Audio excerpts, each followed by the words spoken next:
It's I'm gonna sound disgruntled here, and I understand that, but like, why did the Browns play today? they had to. I mean, it's the same. But like, why do you with let them the play Denver quarterback. today? Yeah, but I guess. But like, they all tested positive yesterday. They Like, didn't you don't test even positive. They were close contact. with someone that tested positive, right? So, but either way, close like, contact. there could be more positives in that group. And you have no idea, and you let them play a day after. Like, push it Right. to tomorrow or something. No. Fair. No, it's Like totally fair. I think if you get to tomorrow and there's still no positive tests, it's fine, whatever. But like it sucks that they had no receivers. That's trash for the Browns, but it happens. It's whatever. They seem to be selective on when they push back games. But like, I think that's a bit of a worry if you're the Jets and the Browns right now. Is like, you could spread more cases because you really don't know who has it in that group. It's like, give it another day, see who pops up, and then go on Monday. Like, maybe they still don't have the receivers, and that sucks. But at least it's a little safer that way. I just found it weird that everyone tested yesterday, and now it's just like, whatever, play the game the next day. You're thinking rationally. The NFL doesn't do that. No, never. No, but I'm with Brent on this. Like, they've had so many games, whether it was the Ravens, whether it was an assortment of Steelers games in which the opponent couldn't get their COVID situation They pushed it back. And they kept pushing games back to the point where it's like, okay, well, we can't play the Ravens versus Steelers until Tuesday because they got to get their shit together. Right. And So now, why is it in this pivotal game for the double Browns that standard? we don't push it back?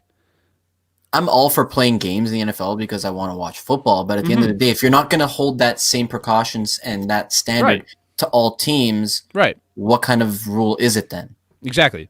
Like, you're helping out the Ravens, you're helping out the Steelers, you're helping out other teams, but like the Broncos you don't help out, the Browns you don't help out. Like, I don't understand what the difference is. Like, why is it that the entire receiving corps doesn't even test positive?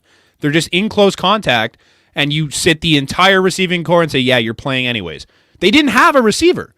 Like, there wasn't one. They were literally running a two-man tight end system the entire time, and they had to run out Kareem Hunt and Nick Chubb on the same play half the time because there's no one to throw to. They have their practice squad guys in there. Like, I don't like it. I know it sounds bad coming from me, but it's a weird situation that they don't push that one back. I'm kind of in like tough. No, I agree. But again, this has nothing to do with any team I support. But other than the fact that why are you not holding that same standard across the league? Like, why are the Broncos forced into a game without a quarterback? Why are the Browns forced into a game without any other wide receivers? Like, okay, I understand Lamar Jackson is the MVP, and you have to push the narrative and help him get into the playoffs as much as possible to ensure that ratings. That's horseshit. Playoff I don't time like are that. going to feature the MVP. I don't think that they want to shuffle the schedule at this point in the season. No, it's tough. I know, but like, even the Ravens game was like 2 weeks ago. It wasn't even that long ago. Like, that wasn't a time where you wanted to start shifting things around. On the off chance that you had to cancel that game on that day too, you'd be fucked right now. Yeah. And like, the thing with me is, like, you set these parameters in place now that, like, even if you have to cancel this game, you have parameters in place if you have to do it. So I don't understand why it's just like some games they're like, yeah, you got to play. Sorry, we can't fuck with the schedule. And then other games they're like, no, it's fine. You play next week. Yeah. It just didn't really make sense to me.